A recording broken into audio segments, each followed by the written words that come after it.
Esse programa contém descrição de cenas violentas e não é recomendado para pessoas sensíveis. Em 21 de abril de 2018, uma tragédia chocou a cidade de Linhares e todo o Espírito Santo, quando 2 crianças morreram em um incêndio no quarto em que dormiam em casa. Quem estava com elas era o pastor Jorgeval Alves Gonçalves, que ao longo das investigações passou de pai em luto para monstro aos olhos do público. Um júri popular em 2023 vai definir o destino do pastor, que está preso provisoriamente há 5 anos. 4 anos antes do incêndio que matou os meninos Cauã e Joaquim, Jorgeval, que na época era cabeleireiro em São Paulo, conversou com o pastor durante uma visita aos sogros. O pastor tinha tido uma visão. Nela, o paulista se mudaria para Linhares, no Espírito Santo, onde teria um futuro promissor na igreja e ocuparia uma posição importante na cidade. E o que levou você a vir para Linhares e o Espírito Santo? Por que escolheu o Espírito Santo? Quem faz essa pergunta é o senador Magno Malta, que interrogou Jorgeval na CPI dos maus tratos contra criança e adolescente no fim de 2018. O pastor responde: porque acho que foi Deus que me enviou para cá, o Espírito Santo. Eu sou Natália Bourguignon. Eu sou Eduardo Dias. E esse é o podcast Madrugada de Terror, a morte de Cauã e Joaquim. No episódio passado, a gente contou o que aconteceu nos primeiros dias após um incêndio que deixou 2 crianças mortas e comoveu e chocou a população e autoridades. Se você não ouviu ainda, sugiro voltar lá e dar o play. Se não quiser, eu vou resumir aqui rapidamente. Na madrugada do dia 21 de abril de 2018, um incêndio matou carbonizadas 2 crianças que estavam em casa com o pastor Jorgeval, que é pai de Joaquim e padrasto de Cauã. A família recebeu solidariedade de pessoas de todo o país. Até que dias depois do crime, começaram a ser levantadas suspeitas sobre o caso. Teria sido mesmo uma fatalidade? Madrugada de Terror. A morte de Cauã e Joaquim. É importante lembrar aqui que esse episódio está sendo produzido antes do julgamento de Jorgeval. Ele deve ir a júri popular ainda em 2023. Por isso, a gente não pode e nem vai dizer aqui se ele é ou não culpado pelo incêndio que causou a morte das crianças.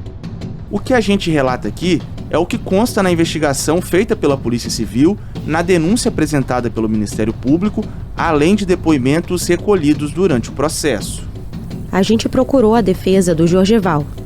De primeira, o advogado Pedro Henrique Souza Ramos, que assumiu o caso no início de 2023, topou uma conversa para o podcast. Só que 2 dias depois, ele desistiu e mandou uma nota. No texto, ele diz que só vai se manifestar no dia do júri em atenção ao princípio da plenitude da defesa.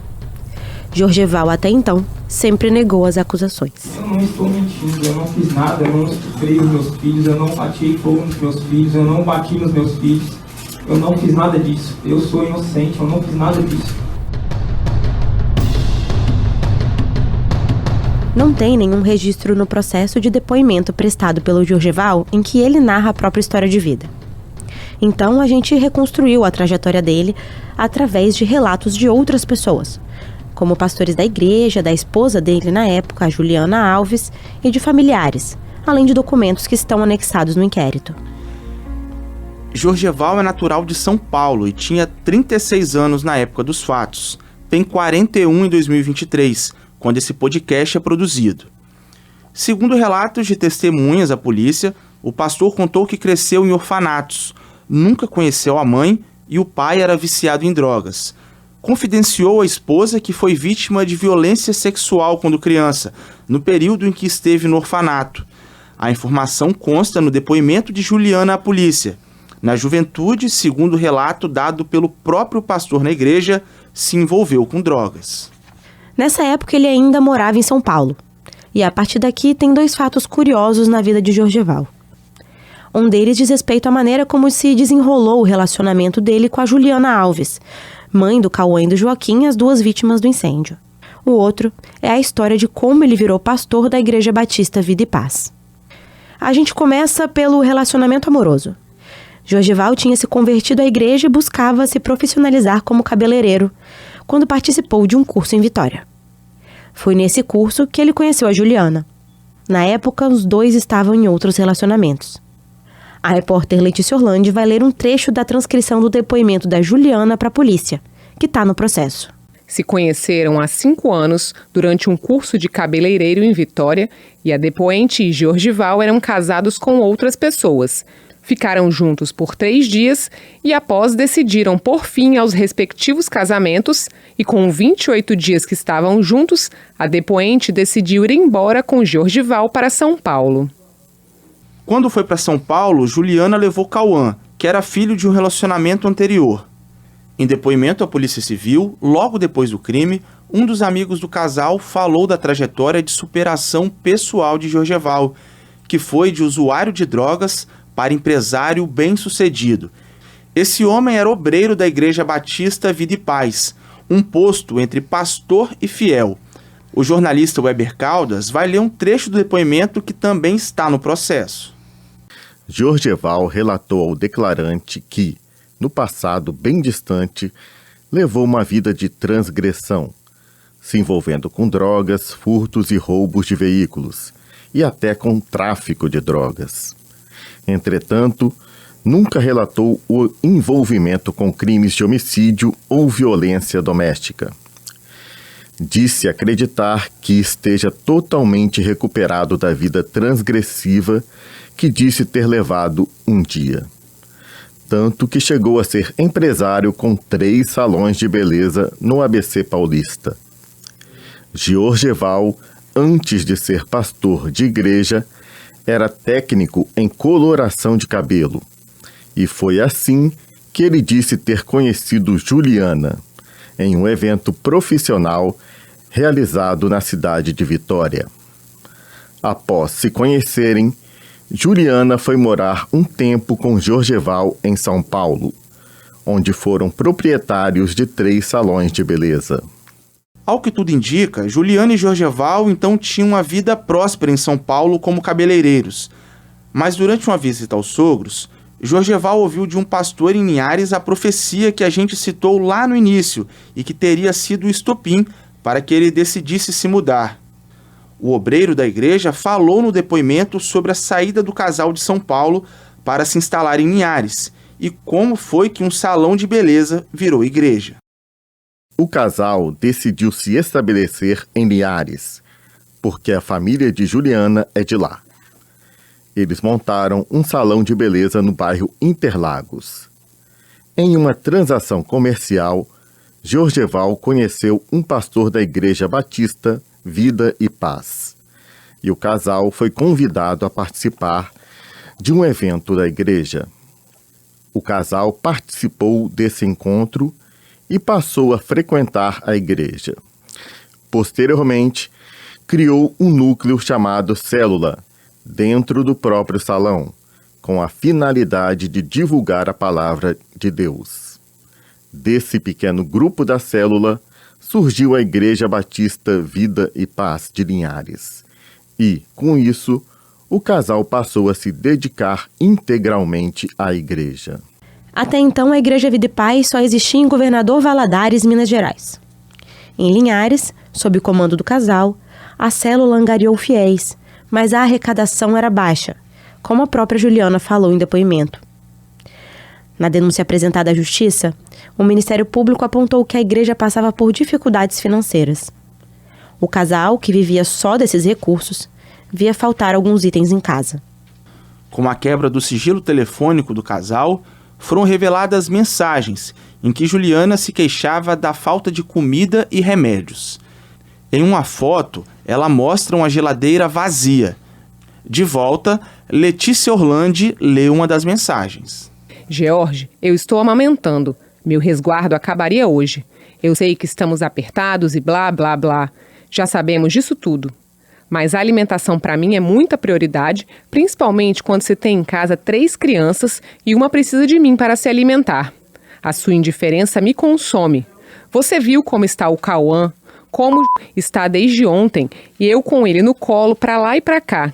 Minha cabeça está perto de explodir e não tem nenhum remédio para tomar.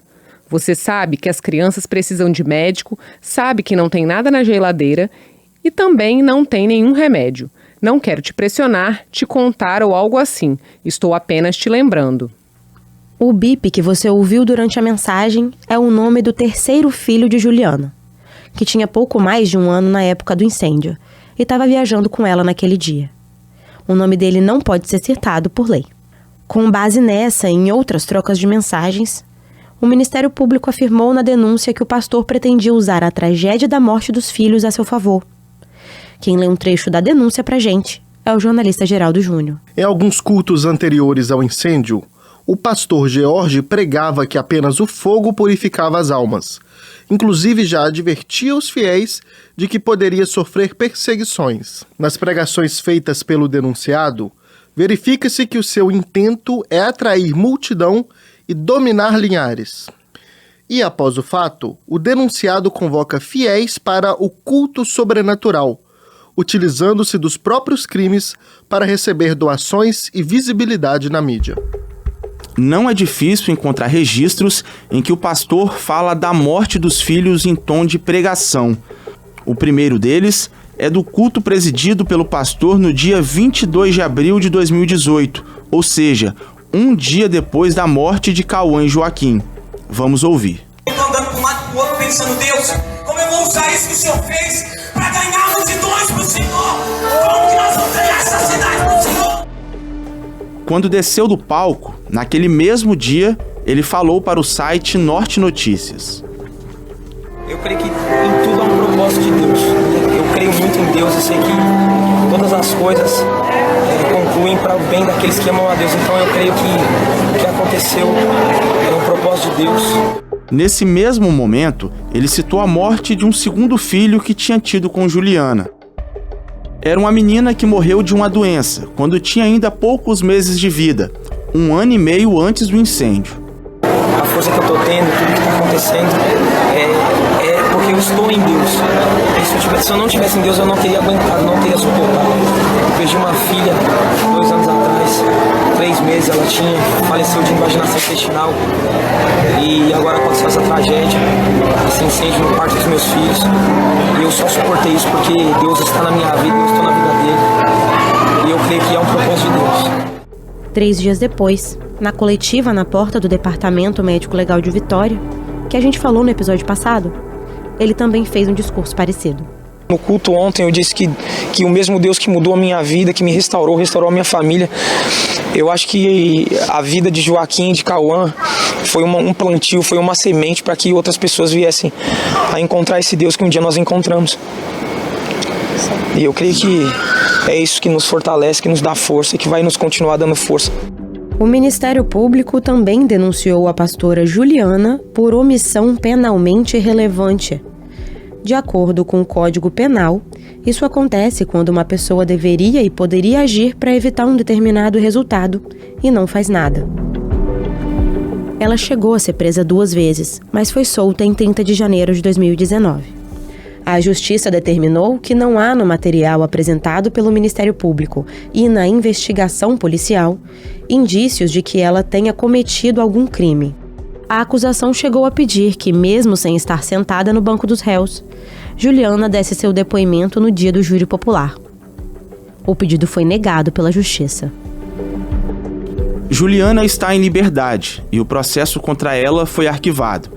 Familiares contaram que ela está em um novo relacionamento e teve um bebê há poucos meses. Para a produção desse podcast, nós fomos até Linhares, tentamos contato com Juliana, mas não conseguimos encontrá-la na cidade. Isso significa que só o pastor é réu. Segundo a acusação, as ações de Jorgeval tinham como objetivo angariar fiéis em detrimento da família. Uma frase retirada de uma troca de mensagens entre o casal causou comoção quando foi trazida a público. Letícia Orlandi leu o texto enviado por Juliana a Jorgeval 5 dias antes do incêndio. Só toma cuidado para não ganhar o mundo e perder seus filhos. De nada adianta se isso acontecer. No próximo episódio, a gente vai detalhar quais são as provas que existem contra Jorgeval, o que dizem os laudos técnicos da Polícia Civil do Corpo de Bombeiros e a necrópsia das crianças. Esse podcast é um produto de A Gazeta e pode ser acompanhado pelo Spotify, pelo site www.agazeta.com.br e pelas redes sociais de A Gazeta. O Madrugada de Terror tem vozes de Natália Bourguignon e Eduardo Dias. O roteiro e a pesquisa são de Natália Bourguignon e do SEDOC da TV Gazeta. Quem faz a sonoplastia é Jonas Brown e a edição de áudio, Luca Missi. A edição de conteúdo foi feita por Gisele Arantes. A supervisão é de Joyce Meriguete. Editora-chefe, Elaine Silva. Este episódio utiliza áudios da TV Gazeta, do site Norte Notícia e do Facebook do senador Magno Malta. Até a próxima.